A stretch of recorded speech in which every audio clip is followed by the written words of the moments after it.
बिस्मिल्लाहिर्रहमानिर्रहीम, अस्सलामुअलैकुम, good morning, welcome to सुबह सवेरे पाकिस्तान। मैं हूं हमजा तारिक और मैं हूं इशाल सुलेमान। प्रोग्राम का आगाज़ करेंगे इस उम्मीद के साथ कि आप अच्छे होंगे, खुशबाश होंगे और आपका दिन आज का स्पेशली बहुत अच्छा गुजरेगा। हाँ जी, अगर हम कल के दिन की बात करें तो इस सीज़न का लाहौर जो है, उस लाहौर के सीज़न का गर्म तरीन जो है ये दिन रहा है कल का। और महकमा मौसमियात ने बताया कि आगे गर्मी मज़ीद बढ़ने जा रही है। तो गर्मी जब बढ़ती है हम क्या करते हैं, इशाल की बोतल मुझे नज़र नहीं आ रही है, मेरी बोतल है अंदर रह गई, रूम में रह गई है। अच्छा, मेरे खैर वो इशाल की बोतल से मुझे याद आता है कि भाई हमने पानी ज़्यादा से ज़्यादा पीना शुरू कर देना जैसे गर्मी बढ़ती चली जाएगी। कराची में तो खैर लोगों को आदत ज़्यादा होती है कि वो पानी ज़्यादा से ज़्यादा पीते हैं, लेकिन कल इतनी गर्मी थी और आज भी यही तवक्को है कि गर्मी बहुत ज़्यादा होगी। और आने वाले दिनों में भी अभी तक कोई जो बारिश की पेशगोई नहीं की गई है। यही कहा जा रहा है कि गर्म और मरतूब मौसम रहेगा, तो हमें एहतियात करनी है। घर से बाहर निकलते वक्त अपने सरों को कवर करके जाएं। कराची के लोग, स्पेशली सिंध के जो लोग हैं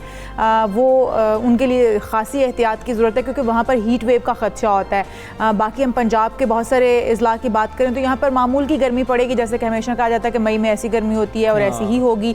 तो आप जो है वो पानी का इस्तेमाल भी, जैसे हमजा कह रहे हैं कि ज़्यादा करें। गर्मियों में वैसे भी ज़्यादा करना चाहिए, वैसे भी ज़्यादा करना ही चाहिए नॉर्मल रूटीन में भी, लेकिन अब तो गर्मियाँ हैं तो इसलिए भी एक और चीज़ भी इशाल होती है उसमें, क्योंकि काफ़ी लोगों को आदत होती है कि वो एसी वाले कमरे में बैठे होते हैं या फिर गाड़ियाँ जो होती हैं उसमें एसी लगा के बैठे होते हैं। अचानक जब बाहर निकलते हैं इतनी गर्मी होती है, उससे भी उनकी तबीयत ख़राब हो जाती है। एग्जैक्टली ये मसाइल होते हैं, तो इसलिए भी हमें इन चीज़ों का भी ध्यान रखना है। और एक और तो अच्छी खबर है, बहुत अच्छी खबर है, वो ये है असद उमर साहब की कल की ट्वीट। उन्होंने बता दिया कि 19 साल उससे ज़ायद उम्र के जो अफराद हैं अब वो भी ख़ुद को वैक्सीन के लिए रजिस्टर करवा सकेंगे। उसके बाद उनकी वैक्सीनेशन का आगाज़ भी हो जाएगा। तो जो भी मतलब कि हिदायत की गई थी डॉक्टर्स की जानिब से, बताया गया था कि इस उम्र से ज़ायद लोगों को ये वैक्सीन लगाई जा सकती है। पाकिस्तान में वो तमाम लोग वैक्सीन लगवा सकेंगे। तो आज से आपने ख़ुद को रजिस्टर करवाना शुरू कर देना। अब तो ये परेशान होने की ज़रूरत नहीं है ना कि जी मैं 30 से ज़्यादा नहीं हूँ, मैं तो अभी बहुत छोटा हूँ। और हम लोग दोनों वैक्सीनेट होने के लिए अपने आप को रजिस्टर करवा रहे हैं, तो आप भी जल्द से जल्द ख़ुद को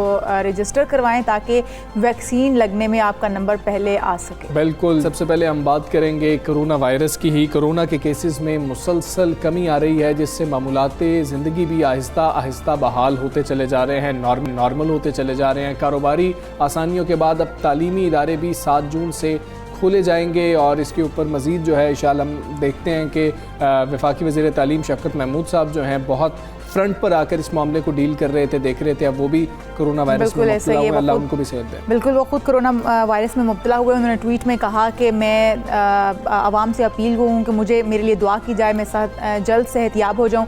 और जैसे कि हमने देखा कि उनकी जानिब से एक बड़ा कदम ये भी उठाया गया, बड़ा फ़ैसला किया गया कि जो असातिज़ा हैं उनको पहली फ़ुर्सत में वैक्सीन लगवाई जाए, ताकि तालीमी जो इदारे हैं वो आसानी से खुल सकें, बच्चों की तालीम का हर्ज ना हो सके। और फिर अब हम देख रहे हैं कि अब 19 साल से जो अबव के, 18 साल से अबव के जो बच्चे होंगे, नौजवान होंगे, 19 साल से अबव के, उनके लिए भी वैक्सीनेशन जो है वो शुरू होने जा रही है। रजिस्ट्रेशन जो है वो खुल चुकी है। जैसे कि हम पहले भी आपको बता रहे थे कि अपने आप को जल्द से जल्द रजिस्टर करवा लें। लेकिन हम एक तरफ हम पंजाब की सूरत हाल की ओवरऑल बात करते हैं तो हमें जो अच्छे खासे सम्राट नज़र आ रहे हैं, जो लॉकडाउन हुआ, केसेस नीचे जा रहे हैं। और हमें जो लॉकडाउन लगाया गया था, जो सख्तियाँ और पाबंदियाँ की गई थी, उनके सम्राट बड़े अच्छे मिल रहे हैं। लेकिन दूसरी जानब अगर हम सिंध की सूरत हाल देखें हमजा, तो बहुत ही मुख्तलिफ है। हाँ, सिंध की सूरत हाल मुख्तलिफ है। वहाँ पर भी इस वक्त जो है सख्त इक़दाम किए जा रहे हैं। मुर्तज़ा वहाब साहब भी यही कह रहे हैं कि जल्द से जल्द आप लोग ख़ुद को वैक्सीनेट करवाएं। जितनी जल्दी हम वैक्सीनेशन का अमल मुकम्मल कर लेंगे उतनी जल्दी इस वबा को शिकस्त दी जा सकती है। और हमें सख्त फ़ैसले करना पड़ रहे हैं क्योंकि हालात ठीक नहीं हैं। कोई गवर्नमेंट नहीं चाह रही होती कि दुकानों को बंद कर दिया जाए, बाज़ारों को बंद कर दिया जाए, स्कूल्स को बंद कर दिया जाए। हुकूमत का तो फ़ायदा होता है जब कारोबार चल रहा होता है। खैर, अब जो सूरत हाल है ये अच्छी बात है। 19 साल और उससे ज़ायद उम्र के जो अफराद हैं वो ख़ुद को रजिस्टर करवा सकेंगे। कब से उनकी वैक्सीनेशन का आगाज़ होगा ये जानेंगे। पार्लिमानी सेक्रेटरी बराए हेल्थ डॉक्टर नौशा साहिबा हमारे साथ मौजूद हैं। डॉक्टर साहिबा अस्सलाम वालेकुम, गुड मॉर्निंग। बहुत अच्छी खबर है जो कल असद उमर साहब ने शेयर की कि 19 साल और उससे ज़ायद उम्र के अफराद ख़ुद को रजिस्टर करवा सकेंगे। एक हफ़्ता लग जाएगा, कितना टाइम लग जाएगा कि वो ख़ुद को वैक्सीनेट भी करवा सकेंगे? देखिए, जब तक रजिस्ट्रेशन की एक तादाद तक ये पहुंच जाए, एक नंबर अचीव जब हो जाएगा तो इंशाल्लाह ताला इनके लिए भी वैक्सीनेशन खुल जाएगी। मेरे ख्याल है हफ्ते 10 दिन की बात है और शायद इससे भी कम हो, क्योंकि अब हमारे पास एक तो वैक्सीन बहुत वाफिर मिकदार में अब मौजूद है हमारे पास, और उसके अलावा मास वैक्सीनेशन सेंटर्स जो हैं वो बहुत सारे बनाए गए हैं, जिसकी वजह से अब कैपेसिटी वैक्सीनेशन की बहुत ज़्यादा बढ़ गई है हुकूमत की। ऑलरेडी आपने देखा है कि 2 लाख से ऊपर डेली वैक्सीनेशंस हो रही हैं और ये मज़ीद अब बढ़ेगी, हम इसको 3 लाख तक इंशाल्लाह लेके जाएंगे। तो इस वजह से अब मैं समझती हूँ कि जल्दी इनकी बारी आ जाएगी, कुछ ही दिनों में जो है इनकी वैक्सीनेशन भी स्टार्ट हो जाएगी। नौशीन साहिबा, अब जबकि 19 साल के जो ज़ायद अफराद हैं उम्र के, उनके लिए वैक्सीनेशन खुल गई है, तो अब तो जैसे आपने कहा कि प्रेशर बढ़ जाएगा, तो वैक्सीनेशन सेंटर्स भी बढ़ाए जा रहे हैं। तो क्या वैक्सीन भी मंगवाई जा रही है या फिर जो पाक वैक नाम से हमारी अपनी मार्केट में वैक्सीन आ रही है अब वो लगाई जाएगी? देखिए, इस वक्त पाकिस्तान गवर्नमेंट जो है वो हर एवेन्यू से वैक्सीन जो है वो प्रोक्योर कर रहा है। ये ज़ाहिर है जो हमारी लोकल प्रोडक्शन शुरू हुई है, इससे हमें बहुत बूस्ट मिलेगा और वैक्सीनेशन के अमल में बहुत तेज़ी भी आएगी। मगर इसके अलावा बाकी भी जितनी वैक्सीन इस वक्त एमरजेंसी यूज़ के लिए पाकिस्तान में अप्रूव हुई हैं, जिसमें साइनोफार्म है, साइनोवैक है, ये वाली वैक्सीन जो हैं ये भी मंगवाई जा रही हैं। अभी 2-3 दिन पहले हमारे पास 20 लाख डोजेस साइनोवैक की पहुंची हैं, वो भी इस वक्त इस्तेमाल हो रही हैं। उसके अलावा जो एस्ट्राजेनेका हमें मिली थी गावी की तरफ से, वो भी इस्तेमाल हुई है और आने वाले दिनों में हमें उम्मीद है कि फाइज़र और दूसरी वैक्सीन जो हैं वो भी पाकिस्तान आएंगी। तो ये किसी एक वैक्सीन पे हम इन्हिसार नहीं कर रहे, बल्कि जिस एवेन्यू से इस वक्त जो भी वैक्सीन गवर्नमेंट खरीद पा रही है या प्रोक्योर कर रही है, हम वो तमाम एवेन्यूज़ को यूज़ कर रहे हैं। ठीक है डॉक्टर साहब, WHO की हम बात कर लें तो रिकमेंडेशंस हैं या हिदायत हैं कि सितंबर तक कम से कम 10% जो आबादी है उसको वैक्सीनेट करना होगा हर मुल्क को। पाकिस्तान कर पाएगा ये टारगेट अचीव? देखिए, इस वक्त पाकिस्तान का टारगेट जो है, चूँकि हमारी आबादी जो है वो तकरीबन 22 करोड़ के करीब है और उसमें से 10 करोड़ जो है वो 18 साल से कम उम्र की 18 साल से बड़ी उम्र की आबादी जो है वो बेसिकली तो उनको हमने टारगेट करना है, क्योंकि ज़्यादा वल्नरेबल हमारी ये पॉपुलेशन होती है। तो इस, और वैसे भी अभी आपने बताया कि ये मॉडर्ना और फाइजर अब जाके इनके अप्रूवल मिले हैं, वरना ये जितनी वैक्सीन थी वो 18 साल से बड़ी उम्र के लोगों के लिए थी। तो पाकिस्तान गवर्नमेंट का टारगेट ये था कि हम अपनी 7 करोड़ आवाम को जो है वो 2021 के आखिर तक वैक्सीनेट कर लें, और हमारे तमाम प्लान्स और वो इसी के मुताबिक है, क्योंकि 7 करोड़ अगर हमारे हो जाते हैं तो फिर हम उस हर्ड इम्यूनिटी को अचीव कर सकते हैं, जिससे वायरस का फैलाव रोका जा सकता है इंशाल्लाह। नौशीन साहिबा, ये भी बताइएगा कि सिंध की सूरत हाल हम देख रहे हैं, कोरोना केसेस बढ़ते चले जा रहे हैं, क्या आप देख रही हैं कि सिंध हुकूमत और NCOC के दरमियान जो है कोऑर्डिनेशन अच्छे से चल रही है, और जो रिकमेंडेशन आपकी जानिब से दी जाती हैं क्या उन पर अमल दरामद होता है? देखिए, NCOC का काम ये है कि वो एडवाइजरीज इशू करे, वो जो भी उसके पास डाटा आता है उसकी रोशनी में जिस तरह उनको फैलाव नज़र आता है और जिन केसेस पे कंसंट्रेशन नज़र आती है वो उसके मुताबिक अपनी एडवाइजरीज इशू करते हैं, और अपने वो जो भी उसके मुताबिक वो समझते हैं कि SOP ज़रूरी है और जिन चीज़ों को बंद होना चाहिए और जिस तरीके से कारोबारी ज़िंदगी चलना चाहिए, बाकी आगे उनके ऊपर अमल दरामद करना वो सूबों का स्वाबदीदी इख्तियार है, क्योंकि वो ये सिर्फ एडवाइजरी इशू करते हैं, वो अपनी सिचुएशन के मुताबिक सूबों ने अपने डिसीजंस जो हैं वो उसको फ्री हैं कि वो उसको अपनी मर्जी से इम्प्लीमेंट करें। तो इसमें ये कि सिंध हुकूमत शुरू में जिस तरह से हमने देखा था कि सिंध की तरफ फैलाव कम था और पंजाब और KP की तरफ ज़्यादा था, और यहाँ पर ज़्यादा सख्त इकदाम लिए जा रहे थे और वो फिर इफेक्टिव भी साबित हुए। तो मैं समझती हूँ कि आने वाले दिनों में सिंध ने भी जिस तरह से अब अपने सख्त इकदाम की तरफ वो गए हैं, हमें इंशाअल्लाह ताला इसके अंदर भी कमी नज़र आएगी।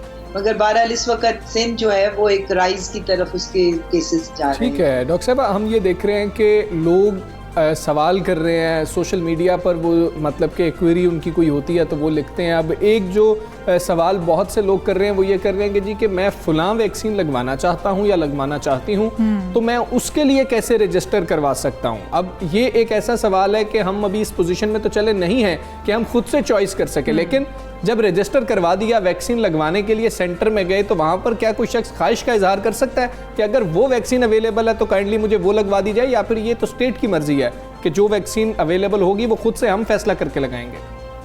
जी देखिए, इस वक्त तो जो सेंटर्स के ऊपर वैक्सीन आमतौर पर एक होती है, कई दफ़ा 2 वैक्सीन की अवेलेबिलिटी भी होती है, मगर यूजुअली जो है वो इस वक्त जैसे हमारे पास अभी 20 लाख डोसेस जो साइनोवैक की आई हैं, इस वक्त वो इस्तेमाल हो रही है। अब ये कैंसर तो हमारी अभी जिसका ये पाक वैक्स जिसकी लॉन्चिंग इंशाल्लाह ताला 2-4 दिन में हो जाएगी, उसके बाद ये वाला बैच आएगा तो फिर ये वाला यूज होगा। तो ये अवेलेबिलिटी के ऊपर भी होता है कि उस वक्त सेंटर्स के पास कौन सी मौजूद है, और लोगों के पास ये चॉइस जरूर है कि वो अपना अगर समझते हैं कि वो किसी खास वैक्सीन का इंतजार करना चाहते हैं तो वो 2-4 दिन 1 हफ्ता वेट कर ले, क्योंकि वैक्सीन तो अब आ रही हैं। और कैंसिनो बायो जो सिंगल डोज है, बहुत से लोग इसके इंतजार में भी हैं कि हम सिंगल डोज लें, तो वो भी इंशाल्लाह जल्द इस्तेमाल होनी शुरू हो जाएगी। बिल्कुल ठीक है। डॉक्टर नौशीन अहमद साहिबा, बहुत शुक्रिया आपका। सबसे पहले पाकिस्तान से आप बात कर रही थी। अच्छा, एक और जो अच्छी खबर इशाल हम जिसका जिक्र कर रहे थे वो मॉडर्ना की जानिब से जो वैक्सीन है, अमरीकी जो बायोटेक्नोलॉजी कंपनी है, कोरोना वैक्सीन अब बच्चों और नौजवानों के लिए मौसर साबित हो गई है। उन्होंने अपना डेटा जो है, जो नताइज हैं वो शेयर कर दी हैं और अभी उसकी अप्रूवल नहीं मिली है, लेकिन उम्मीद जाहिर की जा रही है कि अप्रूवल मिल जाएगी और जून के मिड में जाकर वो वैक्सीन लगना शुरू हो जाएगी। इससे पहले हम देख रहे थे कि फाइजर की जो वैक्सीन थी वो बच्चों और नौजवानों के लिए मौसर साबित हो रही थी, उसके ऊपर तहकीक की गई थी और उसकी कहा गया था कि ये बच्चों और नौजवानों को लगाई जा सकती है। 12 से 17 साल के बच्चों और नौजवानों के लिए मौसर थी। और अब अगर हमें मॉडर्ना मिल रही है और बच्चों और इसकी अगर मंजूरी मिल जाती है और इंशाल्लाह तो फिर हम बच्चों को और जो नौजवान नस्ल है, बच्चों से स्पेशली हम लोग ना माँ बाप बड़े कंसर्न थे कि बच्चों के लिए वैक्सीन आखिर कब आएगी। तो अब यही उम्मीद जाहिर की जा रही है कि जून के जो मिड का टाइम होगा उसमें अगर वैक्सीन की हमें मंजूरी मिल जाती है तो वैक्सीन लगना भी शुरू हो जाएगी। बिल्कुल ऐसी है। तो मॉडर्ना की जानिब से ट्रायल में कामयाबी के बाद इस वैक्सीन को बच्चों और नौजवानों के लिए इस्तेमाल करने की मंजूरी का जो रास्ता है वो अब खुल गया। अगर इस वैक्सीन को मंजूरी मिलती है तो ये अमेरिका में इस उम्र के ग्रुप के लिए दस्तयाब दूसरी कोविड वैक्सीन होगी। आपको जिस तरह से अभी इशाल बता रही थी, फाइजर की जो वैक्सीन है वो भी इस ग्रुप के लिए इस्तेमाल करने की मंजूरी जो है वो दी जा चुकी है। तो अब इसके ऊपर जो काम हो रहा था वो तो मुकम्मल होता हुआ नज़र भी आ रहा है और इसकी तहकीक जो है वो की जा रही थी। रिज़ल्ट्स अच्छे आए हैं, रिज़ल्ट्स कैसे आए हैं और हम क्या उम्मीद रखें आने वाले दिनों में, और फिर क्या पाकिस्तान में भी ये वैक्सीन अनकरीब आ सकती है, बात करेंगे। एरिज़ोना यूनिवर्सिटी से प्रोफेसर डॉक्टर इमरान शरीफ साहब हमारे साथ मौजूद हैं। डॉक्टर साहब अस्सलाम वालेकुम, गुड मॉर्निंग। ये वैक्सीन के हवाले से मतलब जो नताइज सामने आया है कि काफ़ी इफ़ेक्टिव रही है 12 से 17 साल की उम्र के बच्चों के लिए, नौजवानों के लिए, कैसे नताइज रहे? 100% तो नहीं होंगे, कितने फ़ीसद नताइज शो किए गए? वालेकुम अस्सलाम और बहुत शुक्रिया for the invitation. Good morning. और तो ये एक अच्छा रिज़ल्ट हमें मिला है। मॉडर्ना जो कि आपको पता है एडल्ट्स के अंदर 94% इफेक्टिव था, लेकिन बच्चों में इनका ट्रायल चल रहा था। उसी के साथ साथ फाइजर का भी ट्रायल ऑनगोइंग था। तो इनके जो रिज़ल्ट आए इट्स 100% इफेक्टिव। अगर आप एक डोज लगाते हैं बच्चों में तो आफ्टर 2 वीक्स 93% इफेक्टिव। अगर 2 डोजेज आप लगाते 2 हफ्ते के बाद आपको ऑलमोस्ट 100% एफिकेसी मिल जाएगी, प्रोटेक्शन 19 से। तो जो ट्रायल था उसमें तकरीबन कोई 3700 बच्चे उन्होंने एनरोल किए थे और 2/3 जो थे जिनको वैक्सीन मिली और 1/3 जिनको प्लेसिबो मिला। तो 2/3 जो बच्चे जिनको वैक्सीन मिली उनमें से किसी को भी कोविड इन्फेक्शन नहीं हुआ, जो कि एक बहुत अच्छी। बिल्कुल। अच्छा डॉक्टर इमरान साहब, जैसे कि पहले हमने देखा था कि फाइजर जो है वो बच्चों के लिए मौसर साबित हुई, फिर उसके बाद हमने देखा मॉडर्ना जो है उसके ऊपर भी कामयाब तजुर्बे कर लिए गए और अब वो वैक्सीन भी बहुत जल्द मार्केट में अप्रूव होने के बाद आने वाली है, बच्चों को लगवाई जाएगी। इसके अलावा हम दीगर वैक्सीन की बात करें, क्या उन पर भी काम हो रहा है कि बच्चों के लिए वो कितनी मौसर साबित हो सकती हैं? जी हाँ, बहुत आपने अहम सवाल किया, क्योंकि अब देखें ना फाइजर और मॉडर्ना कितने बच्चों को कवर करेगी, क्योंकि आपकी दुनिया की पॉपुलेशन है ऑलमोस्ट 23% जो है वो बच्चे हैं उसमें। और अमेरिका में पहले ये वैक्सीन लगेगी बच्चों को और जो स्कूल अमेरिका में खुलेंगे वो सितंबर में खुलेंगे। तो अब हमें और भी कंपनीज की वैक्सीन चाहिए, जिसमें आपके पास एस्ट्राजेनेका इस सिलसिले में काम कर रही है, नोवावैक्स में काम कर रही है। तो इसमें 2-3 कंपनीज हैं जो कि एग्रेसिवली काम कर रही हैं और उनके भी रिजल्ट आएंगे अगले कुछ महीनों में। और जहाँ तक पाकिस्तान का ताल्लुक है, जैसे मैं आपकी डिस्कशन ये सुन रहा था, पहले तो आपको पता है कि अमेरिका में ये वैक्सीन लगेगी, बच्चों को स्कूल खुलेंगे, उसके बाद देखेंगे कितनी वैक्सीन लेफ्ट ओवर रहती है, उसके बाद उसका डिस्ट्रीब्यूशन कोवैक्स के थ्रू पूरी दुनिया में शुरू होगा। तो पाकिस्तान तक ये वैक्सीन इन बच्चों में पहुंचने में 2022 तो हो जाएगा। ठीक है। और जो 12 से 17 साल के बच्चों की हम बात कर रहे हैं, नौजवानों की हम बात कर रहे हैं डॉक्टर साहब, जो उससे कम उम्र बच्चे हैं, नौमौलूद हैं, क्या उनके लिए भी काम किया जा रहा है? जो हम सुनते थे कि हिफाजती टीके लगा दिए जाते हैं तब वैक्सीनेशन होती है, क्या उस बारे में भी इस वक्त काम हो रहा है? जी हाँ, ट्रायल जो है वो ऑलरेडी स्टार्ट हो चुके हैं, और फाइजर के भी, मॉडर्ना के भी, एस्ट्राजेनेका के भी, और जो यंगेस्ट एज ग्रुप है वो 6 महीने है। और 6 महीने के 12 साल तक और 11 साल के बच्चों पर ट्रायल इस वक्त शुरू हो चुके हैं। तो उनके रिजल्ट जो है अब देखेंगे कि इतनी तेज़ी से हम ये काम देखने में आ रहा है। मुझे उम्मीद है कि अगले 6 महीने में हमें कुछ रिजल्ट्स जो है वो रिपोर्ट होंगे, या तो ये कि इस साल के एंड में रिपोर्ट होंगे, या फिर ये कि अर्ली 2022 में, और उसके बाद ये छोटे बच्चों में वैक्सीनेशन शुरू हो जाएगा। क्योंकि ये बहुत इंपॉर्टेंट चीज़ है। छोटे जो उम्र के बच्चे हैं उनके थ्रू वायरसेस जो हैं वो बहुत आसानी से फैलते हैं, और स्पेशली बच्चे जब अपने ग्रैंड पेरेंट्स के साथ एक्सपोजर होता है और लोगों के साथ एक्सपोजर होता है जो कि इम्यूनो कम्प्रोमाइज्ड है, तो बच्चों को वैक्सीन लगाना बहुत इंपॉर्टेंट, बहुत ज़रूरी। और मैं सबको यही कहूँगा, जितने भी पेरेंट्स इस डिस्कशन को सुन रहे हैं वो बच्चों को वैक्सीन लगाएं। इसमें कोई ऐसा मेजर इशू नहीं है वैक्सीन में देखने में आया। डॉक्टर साहब, जैसा कि आपने खुद कहा कि एस्ट्राजेनेका और दीगर जो वैक्सीन्स हैं वो कुछ काम कर रही हैं इस हवाले से कि बच्चों के ऊपर कितनी वो मौसर साबित हो सकती हैं, क्योंकि आपने कहा कि अमेरिका में जब पहले लग जाएगी बच्चों को वैक्सीन, तालीमी इदारे खुल जाएंगे, उसके बाद वैक्सीन देखते हैं कि दीगर ममालिक तक किस तरीके से डिस्ट्रीब्यूट होती है। तो इसमें तो बहुत लंबा टाइम हमें दरकार होगा। क्या हम लोग पाकिस्तान में जो वैक्सीन्स हैं उनमें से कोई ऐसी वैक्सीन है जिस पर जल्द से जल्द काम मुकम्मल हो जाए, जैसा कि एस्ट्राजेनेका है, हम भी जल्द से जल्द बच्चों को वैक्सीनेट करवा पाएँ? जी हाँ, आपने बहुत अच्छी चीज़ें रेज की हैं, बहुत इंपॉर्टेंट क्वेश्चन। तो एस्ट्राजेनेका मोस्ट लाइकली अगर इनकी बच्चों का जो ट्रायल है वो रिपोर्ट करते हैं नेक्स्ट मंथ 2 और 3, और अगर वो पॉजिटिव है तो बच्चों में वो एस्ट्राजेनेका की वैक्सीन पाकिस्तान में शुरू कर दें। देखें, अगर जो कैंसिनो की वैक्सीन अगर इस वक्त ऑलरेडी ट्रायल शुरू हो चुके हैं छोटे बच्चों में, तो मोस्ट लाइकली वो यूज़ हो सकती है पाकिस्तान में। तो मेरा कहना यही होगा कि अगर ट्रायल नहीं भी स्टार्ट हुए तो they should look into starting this trial with CanSino, क्योंकि पाकिस्तान में डॉक्टर साहब, एक और अहम चीज़ ये है कि अमेरिका के अंदर लोगों को बड़ी तादाद में वैक्सीनेट किया जा रहा है, लेकिन वहाँ पर लोग इसलिए भी खदशात का शिकार हो रहे हैं। यहाँ पर जब ये बात सुनते हैं कि जी अमेरिका में तो अभी भी केसेस सामने आ रहे हैं, तो इसको हम कैसे एड्रेस करें उनसे बात करने के लिए? जी केसेस क्यों सामने आ रहे हैं, उसकी वजह क्या है, और केसेस जो सामने आ रहे हैं वो शिद्दत कितना इख्तियार कर रहे हैं, कैसे समझाया जाए लोगों को? जी, हम इसको अभी क्लेरिफाई करते हैं। जो वैक्सीनेशन की इस वक्त नौयत है अमेरिका में, ऑलमोस्ट 40% जो अमेरिका की पॉपुलेशन है उसको 2 डोजेज मिल चुकी है, और जहां तक 1 डोज है वो 61% को मिल चुकी है। तो वैक्सीनेशन हो रही है, काफ़ी तेज़ी से हो रही थी, लेकिन अब स्लो डाउन हो गई है। तो जिन लोगों को वैक्सीन मिल चुकी है उनमें कोविड-19 का इन्फेक्शन बहुत कम हो रहा है, बहुत माइल्ड इंटेंसिटी पे हो रहा है। और आप देखा कि यहाँ से, जैसे हम कैलिफोर्निया में हैं, लॉस एंजल्स, तो वहाँ पर ज़्यादातर रिस्ट्रिक्शंस अब लिफ्ट कर दी हैं। जैसे आप बड़ी गैदरिंग कर सकते हैं, मास्क पहनना ज़रूरी नहीं है अगर आप आउटडोर गैदरिंग कर रहे हैं। अगर से 50 या 100 लोग वैक्सीनेटेड हैं वो मिलते हैं तो उनको मास्क लगाने की ज़रूरत नहीं है।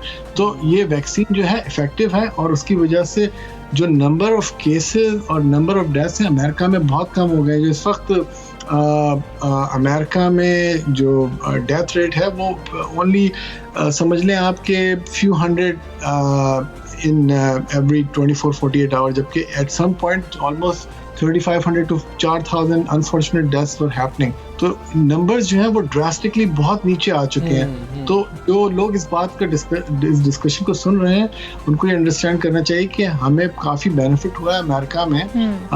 इस केसेस जो रिकरेंटली हो रहे थे वो बहुत कम हो गए हैं, ठीक है, डेथ रेट हो गई है, और अगर आप वैक्सीन लगवाएंगे तो यू विल बी प्रोटेक्टेड। तो मैं सबको यही कहूँगा कि आप वैक्सीन ज़रूर लगवाएं। अगर आप वैक्सीन लगवाएंगे तो यू विल बी प्रोटेक्टेड। बहुत शुक्रिया आपका डॉक्टर इमरान शरीफ साहब, पाकिस्तान से आप बात कर रहे थे, अपनी माहिराना राय दे रहे थे। और जो लोग ये सवाल उठा रहे हैं कि जी अमेरिका में तो अभी भी केसेस सामने आ रहे हैं, तो आप उसको जामे तौर पर स्टडी करें तो आपको पता लगेगा कि केसेस कम हुए हैं, और अगर कोई केस सामने आता है तो वो उतना स्वेयर केस नहीं होता जो हम यहाँ पर खदशात हमें हो जाते हैं कि जी, और क्योंकि 100% अभी वहाँ पर भी वैक्सीनेशन नहीं हुई है, तो इस वजह से फिर केसेस तो रिपोर्ट हो रहे हैं, लेकिन केसेस में कमी आना ये एक इंडिकेट करता है कि वहाँ पर लोग वैक्सीनेट हो रहे हैं और फायदा हो रहा है उसका। हम यहाँ पर ब्रेक लेंगे, शाल ब्रेक के बाद वापस आएंगे। Stay with us.